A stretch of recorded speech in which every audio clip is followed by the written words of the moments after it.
नि सा गा पनि पनि गा पा पद पद गा नि ध सा नि सा गा पनि पनि गा पा पद पद गा नि ध सा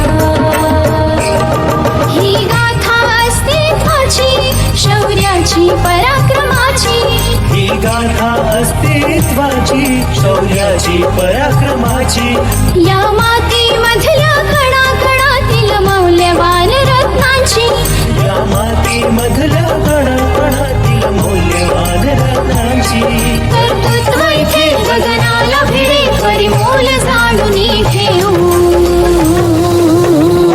व्यक्तिविशेष नमस्कार. Radio MPSC Guru spreading the knowledge powered by spectrum अकॅडमीमध्ये तुम्हा सगळ्यांचं स्वागत.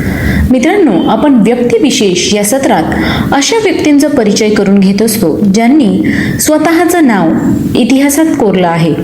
चला तर मग आज आपण व्यक्तिविशेष या सत्रात मोरोपंत उर्फ मोरेश्वर रामचंद्र पराडकर यांच्याविषयीची माहिती घेऊया. मोरोपंत यांचा जन्म 15 एप्रिल 1974 रोजी पन्हाळगड या ठिकाणी झाला. हे मध्ययुगीन मराठी पंडिती काव्य परंपरेतील श्रेष्ठ कवी होते. ते मुक्तेश्वर वामन पंडित, रघुनाथ पंडित आणि श्रीधर यांचे समकालीन पंडित कवी होते. पराडकर कुटुंब हे कऱ्हाडे ब्राह्मण कुटुंब मूळचे कोकण येथील सौंदळ गावचे होते. मोरोपंतांचा जन्म पन्हाळगड येथे झाला.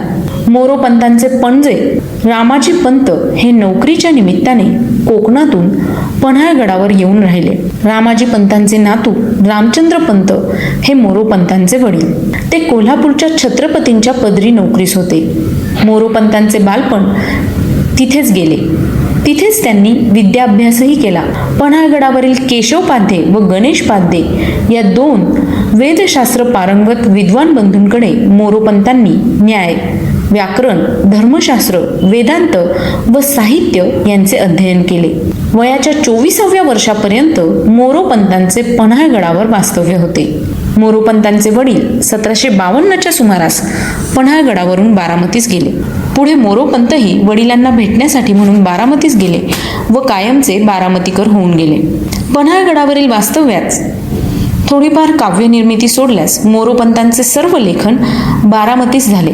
सुमारे 45 वर्ष अखंडितपणे काव्यरचना करणाऱ्या मोरोपंतांनी 75,000च्या वर कविता लिहिल्या. त्यांच्या नावावर 268 काव्यकृतींची नोंद आहे. त्यांनी सुमारे 60,000 आर्या, श्लोकबद्ध स्तोत्रे, आख्याने व महिलांसाठी ओवीबद्ध गीते लिहिली आहेत. तसेच 108 रामायणे रचली आहेत. मोरोपंतांनी त्यांच्या 4 गुरूंचा उल्लेख आपल्या गंगा वकिली या काव्यात केला आहे. ते म्हणतात, माझे गुरु श्रीराम, श्रीमत केशव, गणेश, हरी चौघे. हरी म्हणजे पंतांचे मौजीबंधन करणारे, त्यांचे सौंदर्यचे कुलोपाध्याय हरभट वरेकर. श्रीराम म्हणजे वडील रामाजी पंत, गोयवलकर घराण्यातील केशवपाध्ये व गणेशपाध्ये हे 2 बंधू. अशा 4 गुरूंचा उल्लेख मोरोपंतांनी केलेला आहे. पुण्यातील पेशवेकालीन सावकार श्रीमंत बाबूजी नाईक यांच्याकडे पुराणिक म्हणून मोरोपंतांना राजाश्रय मिळाला होता. बारामतीतील करहा नदीकाठचा एक वाडा बाबूजी नाईकांनी मोरोपंतांना भेट दिला. या वाड्यातील एका खोलीत बसून मोरोपंतांनी आपल्या काव्यरचना निर्मिल्या. या खोलीच्या भिंतीवर यमक आणि अनुप्रास असलेले अगणित शब्द मोरोपंतांनी लिहून ठेवले होते.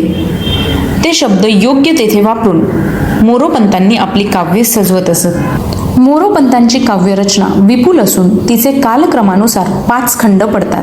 काव्यरचनेला प्रारंभ त्यांनी वयाच्या 22व्या-23व्या वर्षी केला. असे मानल्यास पहिली 10 वर्ष म्हणजे सुमारे 1750 ते 1760 त्यांनी उमेदवारीत घालवली असे म्हणता येईल. विविध वृत्तांमध्ये रचलेले कुशल व पाख्यान हे त्यांचे पहिले काव्य.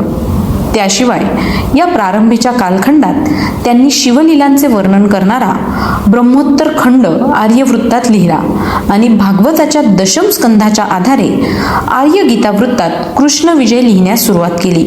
याच काळात प्रल्हाद विजयाची रचनाही त्याच वृत्तात केली. यापुढील 5 वर्षांचा काळ म्हणजेच 1761 ते 1765 त्यांच्या श्लोकबद्ध रचनेचा कालखंड होय. पूर्वी आर्यगीती वृत्तात आरंभिलेला कृष्ण विजय हा काव्यग्रंथ त्यांनी या काळात श्लोकबद्ध रचनेने पुढे चालवला. त्यापुढील तिसरा कालखंड 1766 ते 1772 पर्यंतच्या 6 वर्षांचा असून या काळातील रचनेचा मुख्य विशेष म्हणजे आर्यवृत्ताचे पूर्णपणे प्रस्थापित झालेले प्राबल्य होय. कृष्ण विजयाची समाप्ती या कालखंडात झाली. त्याशिवाय सीतागीत, सावित्री गीत आणि रुक्मिणी गीत ही 3 ओवीबद्ध काव्य याच काळात लिहिली गेली. मंत्र रामायण, आर्या केकावली, संशय रत्नावली, नाम सुधा चषक इत्यादी ईश स्तोत्रे व काही भागवती स्तोत्रेही याच काळातील होती. या पुढील 10 वर्षांचा 1733 ते 1783 पर्यंतच्या कालखंडात मोरोपंतांच्या काव्यजीवनात अत्यंत महत्त्वाचा असून त्याला महाभारत रचनेचा कालखंड म्हणता येईल. आत्तापर्यंत घटवून चांगले तयार केलेले आर्यावृत्त त्यांनी महाभारताच्या रचनेसाठी योजिले व महाराष्ट्राच्या हाती आपले मराठी आर्याभारत दिले. या 10 वर्षात त्यांनी याशिवाय विशेष काही लिहिले नाही. त्यांच्या काव्य रचनेचा अखेरचा कालखंड म्हणजे महाभारताच्या समाप्तीपासून ते त्यांच्या निधनापर्यंतचा काळ. या अखेरच्या सुमारे 12 वर्षात मंत्र भागवत, हरिवंश, संकीर्ण रामायणे आणि मुख्य म्हणजे श्लोक केकावली हे त्यांचे अखेरचं काव्य असावे. मोरोपंतांनी 108 रामायणे लिहिली. प्रत्येक रामायणाचे काहीतरी वैशिष्ट्य होते. मोरोपंतांनी गझलाही लिहिल्या आहेत. त्या प्रकाराला ते गझल असं म्हणत असे. या गझलेच्या पहिल्या शब्दावरून त्यांनी वृत्ताला रसना हे नाव दिले. आर्यवृत्तातील प्रचंड काव्यरचनेबद्दल ते प्रसिद्ध होते. त्याबद्दलचा एक श्लोक प्रसिद्ध झाला. ओवी ज्ञानेशाची, अभंगवाणी तुक्याची, सुश्लोक वामनाचा, आर्या मयूरपंताची. मोरोपंत हे पुराण मोठे छान सांगत. मोरोपंत प्रसिद्ध आहेत ते त्यांच्या आर्य भारतामुळेच. त्यामुळेच त्यांना आर्याभारती असे म्हटले जाते. समग्र महाभारत त्यांनी आर्यावृत्तात रचून एक चमत्कार केला आहे. त्यांनी विविध शब्द अक्षर चमत्कृत पद्धतींनी 108 रामायणे लिहिली.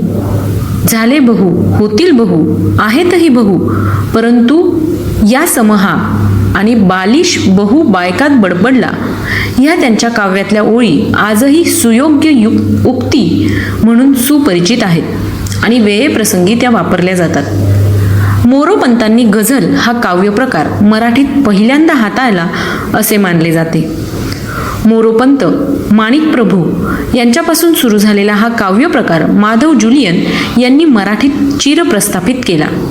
मोरोपंतांनी सुमारे 45 वर्ष अखंडितपणे काव्यरचना करून 75,000हून अधिक कविता लिहिल्या आहेत. त्यांच्या नावावर 268 काव्यकृतींची नोंद आहे. त्यांनी सुमारे 60,000 आर्या, श्लोकबद्ध स्तोत्रे, आख्याने आणि महिलांसाठी ओवीबद्ध गीते लिहिली आहेत. तसेच 108 रामायणे 1894 मध्ये श्रीमंत सयाजीराव गायकवाड यांच्या सूचनेनुसार रोम व कार्थेजची रचना करण्यात आली.